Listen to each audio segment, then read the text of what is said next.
Good morning. Hello, hi. So, welcome to an impromptu episode of Real Talk. Okay, let's just say that didn't happen. I've started work, and basically, it's been difficult juggling everything.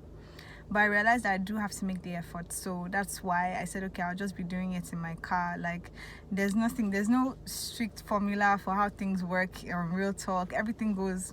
But I want people to know that, okay, you know what? Let's start calling me Ola rather than Wonuola. You can call me Wonuola if you want, but Ola is the one that's talking now with the grey braids because I changed with my hair. Wonuola and Madam Ola are the headscarf girls. Vivian is one with the red hair, although when she's on Real Talk, her name is Wonuola. Ola is one with the grey braids. Yeah. So yes. Hi. Well, today I'm talking about Nigeria 2020, my campaign. Okay, remember that I said something about, in fact, I'm just going to turn it to the sun. Yes, darlings. Yes. Remember I said I talked about how I was going to do an episode called Nigeria 2020, but it's not going to be an episode. It's going to be like a couple of episodes to encompass my ambitions for Nigeria in 2020.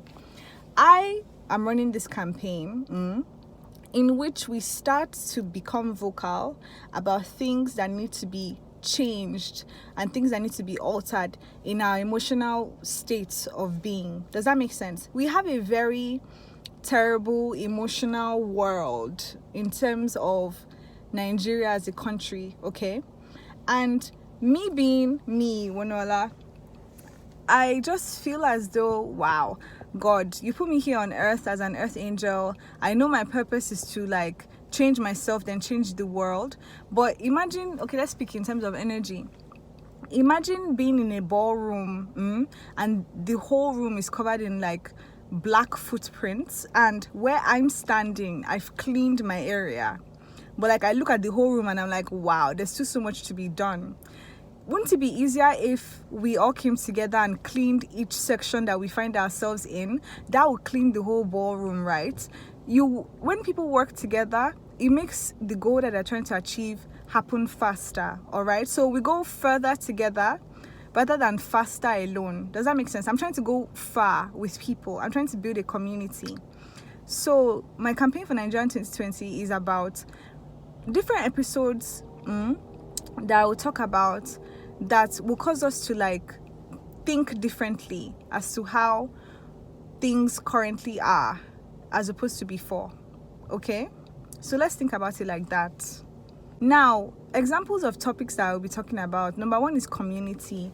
Number 2 is upbringing. Number 3 is narcissism. Number 4 is respecting your elders. Honeys, we have to talk about this because we still have a slave mentality, and I'm over the slave mentality. We'll get into it, but Nigeria 2020 for me is about a clean slate, starting over and cleaning up the old generation's way of thinking, way of being, way of doing things, and adopting a new one. We're entering the age of enlightenment, and honestly, I can't do this by myself.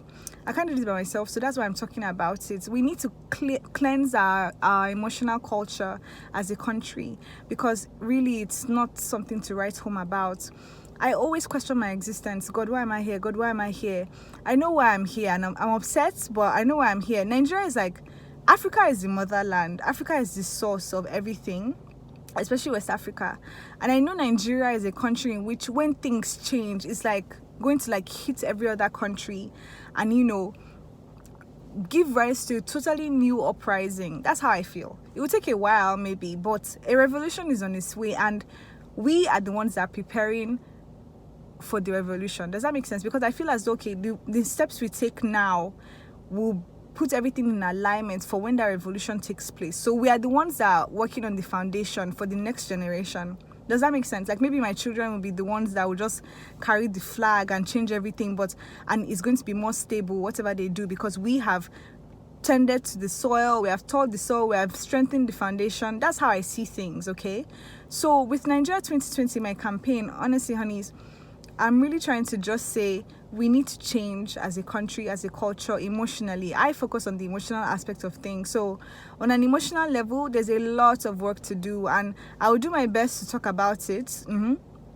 to address it, and I want people to join in the conversation, to contribute with their own topics, with their own ways of thinking, with their own ways of being. We are retemplating and refurbishing everything. It's literally a climate change that we're going through on another level. On a spiritual level, we're going through a climate change. Everything is changing, and I need everybody to be on board, on the right ship, because there are some ships that are going to sink, and there's some ships that are going to set sail. So I need us to rush onto the right ship so that we can set sail to a new world, because I'm already there. I'm the captain of my ship who is on board. That's where I'm at. Okay, that's why I've been upset for like a while, because it's like we're going through so much underneath, and it's expressing itself in my body. And I know that I now need a community now more than ever, because I can't do this thing alone. So please, ladies and gentlemen, welcome to Nigeria 2020. We're in it. We're going to win it. Hey!